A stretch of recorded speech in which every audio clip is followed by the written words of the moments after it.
మీ business ఏదైనా మీ ఊర్లో promotion చేయాలంటే అది సుమన్ టీవీతోనే సాధ్యం. ఇప్పుడే సంప్రదించండి.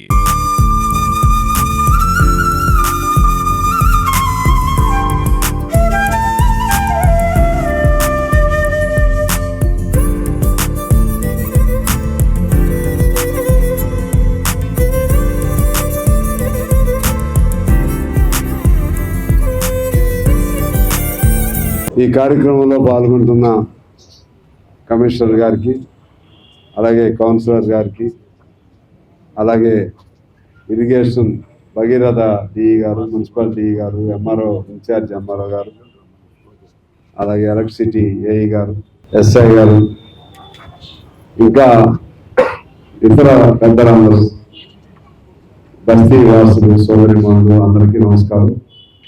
ముందుగా మీ అందరికీ నన్ను మొదటిసారి మసూలు చెప్తున్నాడు కాబట్టి నేనేం తిరుగుతున్నానే అనుకుంటున్నా, కానీ ఈ బస్తీ రావడం ఎట్లా మొదటిసారిగా అన్నారు కాబట్టి మొదటిసారిగా కలుసుకుంటూ మీ అందరికీ నేను హృదయపూర్వకంగా నా కృతజ్ఞతలు, నన్ను గెలిపించినందుకు, ఓట్లు వేసినందుకు నా హృదయపూర్వకంగా కృతజ్ఞతలు, నమస్కారాలు అందరికి తెలియజేస్తున్నాను.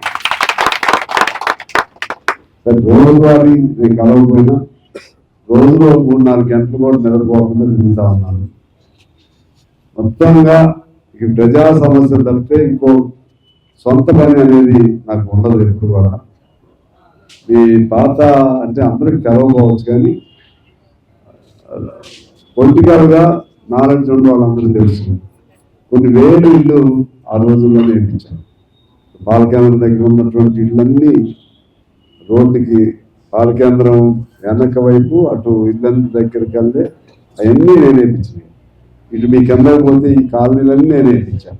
నాదరబస్తి టౌన్ కాలనీలన్నీ పేర్లు కూడా నేనే పెట్టాను. అటు పోతే ప్రగతి నగర్ కానీ, మామిడి తోటకి వెళ్ళే దారిలో కానీ, లెప్రసీ కాలనీ కానీ, వికలాంగుల కాలనీ కానీ, శాశ్వత నగర్ కానీ, గొల్లగూరు చుట్టూ కాలనీలు కానీ, అదే నగర్ ఉంటే ఎడకంలే, ఇలా కొన్ని వేలు ఇళ్ళు వేయించాం. అటు రామవరంలో కానీ. అంటే నేను కంపెనీ అంటే ఇక్కడ వ్యాపారస్తులు కొద్దిగా ఎక్కువ ఉండబట్టి మీకు ఎక్కువ మహిళలతో నాకు కొద్దిగా పరిచయం తక్కువ అని నేను అనుకుంటున్నాను. మీరు పెద్దగా ఎప్పుడు బయటికి రాదు, ఇక్కడ కాబట్టి వచ్చారు. ఎక్కువ మంది కష్టం చేసే మహిళలకు తెలుసు, పేదవాళ్ళందరూ కూడా తెలుసు. అలాగే అన్ని సంఘాలు కూడా నేనే పెట్టాను. కొంతమంది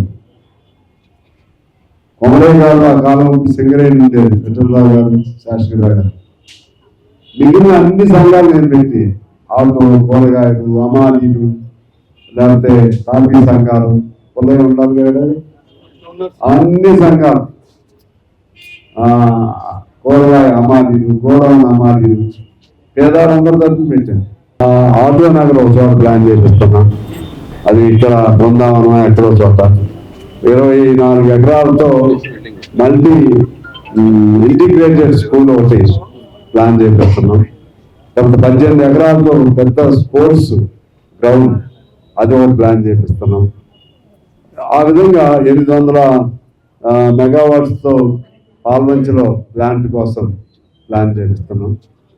100 ఎకరాలతో ఇండస్ట్రియల్ పార్క్ ఒకటి ప్లాన్ చేపిస్తున్నాం. ఇండస్ట్రియల్ పార్క్ మంచి చిన్న చిన్న పరిశ్రమని పెట్టుకుని, ఇలా చాలా ఉన్నాయి. చాలా లిస్టు ఉంది. దాదాపు అవుతాయి. నాకు తెలిసి అవ్వగలిగే. విమానాశ్రయం కొద్దిగా కష్టపడాలి, ఇంకా మిగిలినవన్నీ కూడా ఉంది.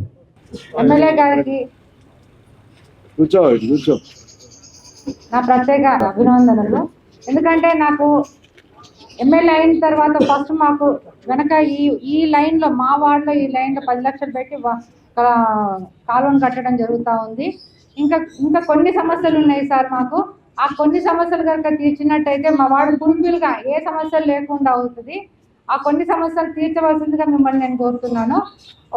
అందులో ఒకటి ఏంటంటే లడ్డా షాప్ ఒకటి తీర్చాలి. ఆ లైన్లో బండ్వే పెట్టించండి సార్ ప్లీజ్. ఇంతకుముందు కూడా నేను చాలాసార్లు మున్సిపల్ మీటింగ్లో కూడా నేను చాలాసార్లు చెప్పడం జరిగింది సార్, రిక్వెస్ట్ సార్ అది. ఎందుకంటే అన్ని షాపులు, తర్వాత హాస్పిటల్స్ అన్నీ మా వార్డులోనే ఉన్నాయి. చాలా రద్దీగా ఉంది. యాక్సిడెంట్లు అయ్యే అవకాశాలు ఎక్కువగా ఉన్నాయి కాబట్టి ఆ ఒక్క లైన్ని మీరు వన్ వే చేయించండి సార్. మా రిక్వెస్ట్ అందరి యొక్క రిక్వెస్ట్ అందరి తరఫున నేను కోరుతున్నాను సార్. ఇంకొకటి ఇందులో కూడా మాకు వీళ్ళ కాలువలో ఒకటి పోల్స్ అవన్నీ అడుగుతున్నారు సార్, అవన్నీ మీరు క్లియర్ చేస్తానని ఇప్పుడు మాట ఇచ్చారు. Thank you sir. ఇంకా కొన్ని చిన్న సమస్యలు సార్. ఇంకొకటి ఏంటంటే మెయిన్ ఉర్దూ గారు సార్. ఉర్దూ గారి యొక్క సమస్య ఏంటంటే మాకు లాస్ట్ టైం మనమా గారు 30 లక్షలు అని చెప్తే 20 లక్షలు శాంక్షన్ చేశారు సార్. అది 20 లక్షలు కూడా మాకు సరిపోవట్లేదు, ఇన్కంప్లీటింగ్ ఉంది సార్, ఎటు కాకుండా ఉందన్నమాట పని. కాబట్టి మీరు ఇంకొక 10 లక్షలు కనుక మాకు శాంక్షన్ చేసినట్టయితే ఆ ఉర్దూ గారు కంప్లీట్ అయిపోతుంది సార్. అందరికీ అన్ని మతాల వారికి ఉపయోగపడేది సార్ ఉర్దూ గారు. ప్లీజ్ సార్, కాబట్టి మీరు మిగతా 10 లక్షలు కూడా శాంక్షన్ చేస్తారని ఆశిస్తున్నాను సార్. నేను రేపు పొద్దున ఓట్లు అడగడానికి మాకు ప్రజల యొక్క ముందుకు వెళ్ళడానికి మీరు అవకాశాలు కల్పిస్తారని కోరుకుంటూ ధన్యవాదాలు సార్.